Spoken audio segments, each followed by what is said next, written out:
Hello guys, കുറേ സമയത്തിന് ശേഷം ആലോചിച്ചെടുത്ത ഒരു തീരുമാനമാണ് ഈ വീഡിയോ ഇടാം, വോയിസ് ഓവർ കൊടുക്കാം എന്നുള്ളത്. അപ്പോൾ ഫസ്റ്റ് ഞാൻ ഉണ്ടാക്കുന്നത് ബൊക്കറ്റാണ്.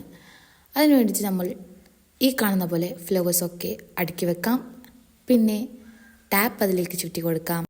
പിന്നെ ഗായ്സ്, ഈ ഫ്ലവർ റിയൽ അല്ല, അത് നിങ്ങൾക്ക് കാണുമ്പോൾ തന്നെ മനസ്സിലായിട്ടുണ്ടാവും. എന്നാലും പറയാം, ഇത് ഉണ്ടാക്കിയത് റിബൺ വെച്ചിട്ടാണ്. അടുത്ത ഒരു വീഡിയോയിൽ തീർച്ചയായും റിബൺ കൊണ്ട് എങ്ങനെയാണ് ഫ്ലവർ ഉണ്ടാക്കുന്നതെന്ന് കാണിക്കുന്നതായിരിക്കും. ഇനി നമുക്ക് വേണ്ടത് ഒരു ബൊക്കറ്റ് ഷീറ്റാണ്.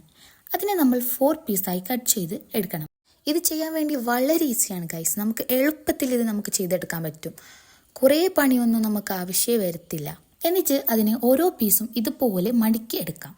എന്നിട്ട് അതിനെ ഓരോന്നായി ഫ്ലവറിലേക്ക് വെച്ച് കൊടുക്കാം. ഇതിൽ നിന്ന് ഫ്ലവറിലേക്ക് ബൊക്കറ്റ് ഷീറ്റ് വെക്കുന്ന കുറച്ച് ക്ലിപ്പ് ഞാൻ കട്ട് ചെയ്തിട്ട് എടുത്തിട്ടുണ്ട് ഗൈസ്.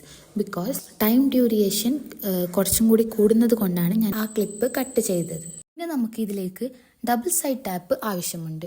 ഓരോ ഡബിൾ സൈഡ് ടാപ്പും നമ്മൾ വെച്ച് കൊടുത്ത ആ ഷീറ്റിലേക്ക് ജസ്റ്റ് ഒന്ന് ഒട്ടിച്ചു കൊടുക്കാം. കാണാത്ത രീതിയിലായിരിക്കണം അത് ഒട്ടിച്ചു കൊടുക്കേണ്ടത്. ആൻഡ് ഫൈനലി ബൊക്കറ്റ് റെഡി ആവാൻ ഒരു റിബൺ കൊണ്ട് ഇങ്ങനെ കെട്ടാം. So guys, our bouquet is ready. So thank you for watching.